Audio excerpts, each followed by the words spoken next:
Hello everybody and welcome. So today I'm going to be showing you how valuable this simple mold can be. This is just a square about an inch thick. If you've watched a lot of my videos, especially my older videos, you'll know that I like to do this kind of layered resin art thing, making like wall hangings and things like that. Also, you may have also seen the video where I made this. And I made this using one of these molds. And it's just 3D tabletop art. You can just sit it on a table or a shelf or whatever. So the possibilities for this mold are pretty much endless. I mean, you can do basically this same type of thing with 3D objects inside the resin. You can pretty much do it with any kind of theme you want, as long as you have the things to put in here. I mean, the sky is the limit. And I mean, something like this, you could probably sell for $10, $15, maybe even up to $20 each. And using the resin I use, which is just the regular T-Expert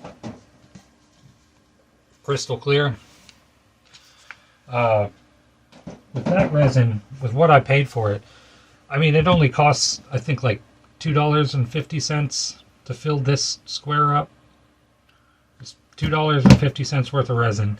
And depending on what you put in there, you'll end up using a little bit less, depending on how much space you fill inside of here.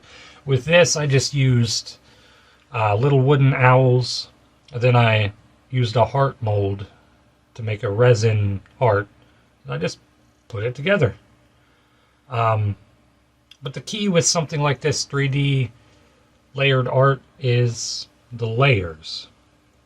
And so this video, I'm going to be discussing my process for doing something like this. And, you know, the same process for doing some of the other layered art that I've done in my very early videos. This same kind of thing can really be done also on a much smaller scale with coasters. Now they're thin, coasters are thin, so you're not going to quite get the depth that you can with a thicker mold like this. Or an even thicker mold like this. Which, by the way, this holds like 1,800 milliliters of resin. It's almost 2 liters of resin. Which, using the resin I use, that works out to about $35, I think.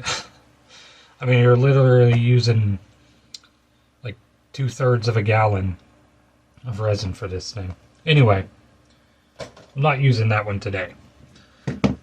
So, I'm just going to go ahead and get right into the process.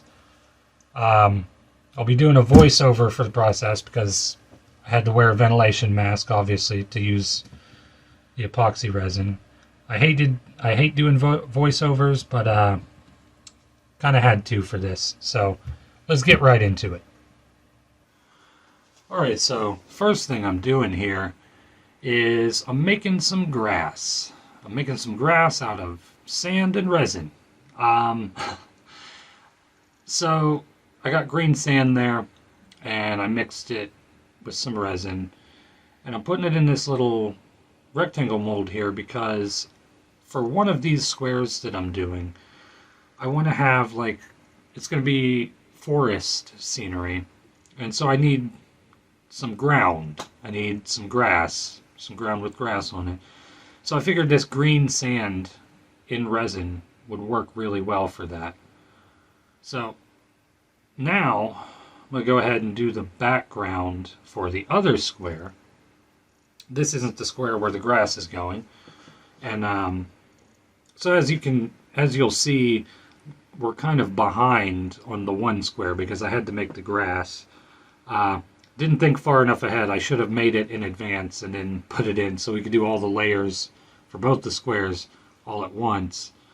But I didn't do that. So the forest scene is going to be one layer behind, essentially. Anyway, I'm just throwing all these three random purple and gold colors in here for the background. I just want a nice, colorful, kind of swirly, maybe marbly looking background for this square. Now this square is going to be space themed, alien themed. I haven't done anything alien themed in a while, so hey, you know, might as well. And so the alien stuff I'm going to use for this is going to be, it's basically just puffy stickers, which you'll see here once we get to those layers here in a few minutes. You'll see what those are going to look like. It's very simple, and I think in general these molds have a lot of potential for things like that, because you can take just about anything. I mean, you can just make whatever theme you want, you know, whatever you can fit in there. Animal theme, car theme, I mean, anything you can think of, you can make one of these little things. And it can be a really nice decoration. You'll see what I'm talking about later, once these start to take form. Just in case y'all aren't really grasping exactly what I'm going for with this whole thing. You'll see in the end.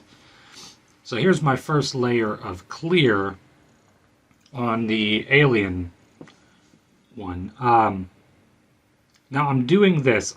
What I like to do generally as a rule when I do these kind of 3D layered art things is I'll pour my background color and then I'll pour a layer of clear before I put any of my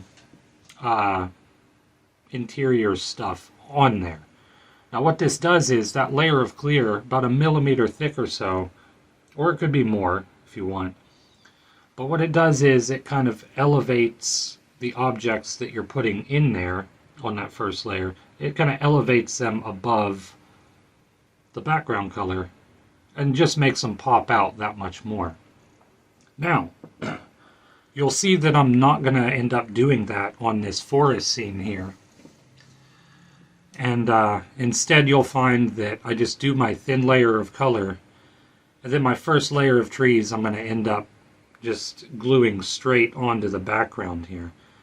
And essentially the reason I ended up doing it that way, and I'm glad that I thought of that from the get-go, was it would have ended up, all the pieces that I'm putting in my layers would have ended up being too thick, and you know, too thick for the mold.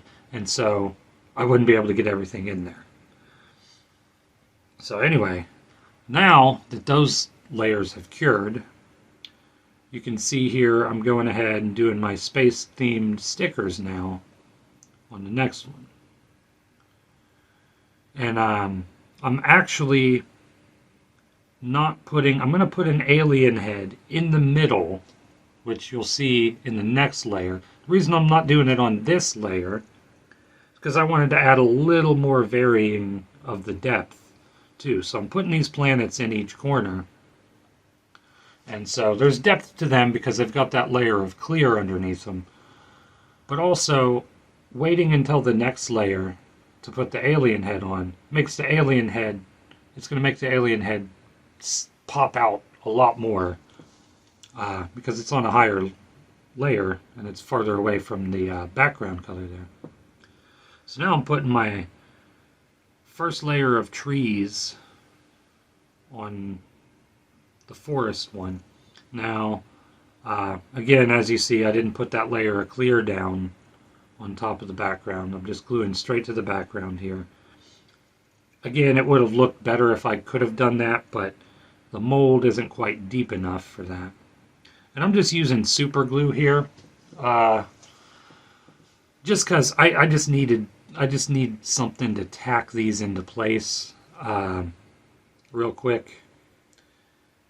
And that was a weird camera thing there that I forgot to edit out. Anyway, so I just needed to tack them into place. And then, you know, this next layer of clear will, you know, solidify them inside the project. And I thought I edited most of this extra stuff out, but I guess I missed this. Luckily, it doesn't take too long, so I'll leave it in rather than go back and re-edit the whole thing. So yeah, next layer of clear for the forest here.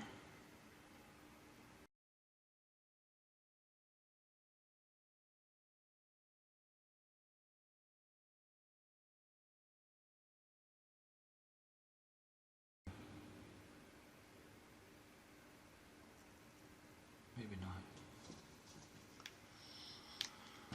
And so yeah, there's the next layer of clear for the planets. And there we go. Now that that's cured, we can put the alien head on there. And I'm just centering him the best I can. Looks pretty good. Looks pretty dead center there. Pretty good for eyeballing it. So now we glue on our next layer of trees. Again, all I need to do is tack it on there with the super glue. And then the next layer of clear for the alien here. Now, this isn't quite the last layer for the alien. I will end up putting one last layer of clear on top, but more or less, he's pretty much done. The reason I ended up putting another layer of clear on top is because, well, his head was sticking out a little bit. I didn't pour it deep enough, and I had just enough resin. I wanted to focus mostly on filling the trees in, and then the leftover I was able to use for the alien. Now we got the deer glued on. Now this is the final piece for the forest scene, and it just kind of ties everything together. Now we got our final clear for the alien.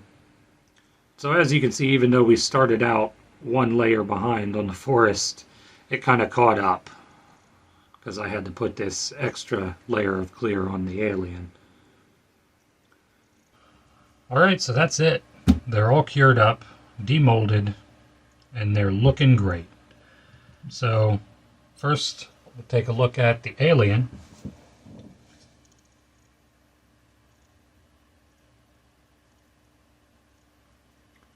Looking pretty good.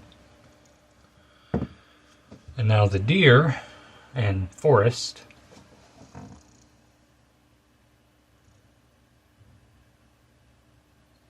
Again, looking great. The only issue that I had with either of these, really, or that I have with either of these, is the deer's nose is sticking up just a hair. Just the tiniest bit. Probably can't even see it on camera. But it's sticking up just the tiniest bit. Now, that's an easy fix. All I got to do is dome this, which I was going to do anyway. So once I dome it, that'll cover his little nose up. Perfect. This one really needs a good doming, because I got a really raised edge here. And that's just from where, the resin shrinks back once it cures. It kind of shrinks back in the mold. Again, all I got to do is dome it. It's good to go. So there is one other issue with the deer. Now, yeah, the camera picks that up a little bit. So here on this top layer of the grass, there's a little bit of a greenish and clear hue there. And if it kind of looks like the trees and the deer are floating a little bit. At certain angles, it looks like that anyway. And the reason that happened was because when you mix sand with resin, a lot of times the majority of the liquid resin will kind of rise up out of the sand, and you'll have that layer of clear, or in this case slightly green, because I put some green tint in there. So that's kind of, but it's only certain angles that it doesn't look right. And still, the thing looks, overall it looks great. And the cool thing is, you can see if you have something opaque behind it. It's that dark purple color that I started out with, but because it's so thin, such a thin layer, it's really only about a millimeter thick. Because it's such a thin layer, when the light hits it in the back and the top and everything, it goes to a much more kind of a, not necessarily charcoal, but it really looks a lot more like the night sky. You know, like our dear friend here is prancing around the forest in the middle of the night. So yeah, I love these. These are great. These are, I'm going to keep these, especially, I may sell the deer, but I definitely want to keep the alien just because I love aliens and this looks super cool. So that's that. Also, some of you may be wondering, and I kind of forgot to bring it up earlier in the video, some of you may be wondering if I'm using a deep pore resin. And I gotta be honest with you, I have only used deep pore resin for anything maybe 3 or 4 times in my life. And that's because in order to make something like this, especially, you don't really need deep pore resin for this. Now, you absolutely would for this. Though if you do enough layers, like if you've got a whole bunch of stuff in there and you want it layers, and you want the depth to just be that much detailed, then yeah, you would do thin layers. By the way, this would take forever to fill like that. But the reason I don't need deep pore resin for especially this is the layers I'm pouring are 1 to 2 millimeters, maybe 3 max of thickness, and that's it. So you're not going to have problems out of regular epoxy resin at those thicknesses. And you know, even bubbles aren't that huge of a problem at those thicknesses, especially when a lot of times I'll pour a millimeter, hit it with the heat gun, and then once those bubbles are cleared out, I'll pour another millimeter and so on.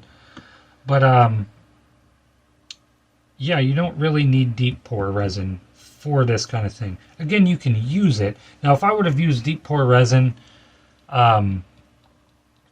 exactly the same way I made these, only using deep pore resin, the whole process would have probably taken pretty much twice as long because deep pore takes a lot longer to cure. It would have probably been a lot less prone to micro bubbles, but honestly, there's not a lot of even micro bubbles in this because, again, I stayed on top of my bubble popping with the heat gun. So all in all, turned out great. Again, the possibilities with these molds are just absolutely endless. You know, these are really great molds, really valuable. Again, I could probably sell each of these for $10, $15, maybe $20 each, especially, you know, depending on the quality. If you get something really, really good looking and intricate and cool, I mean, who knows? You might be able to sell something for upwards of $50, something like this. The sky's the limit. So anyway, that's pretty much it for today. So thank you for watching. Hope you enjoyed the video, and see you next time.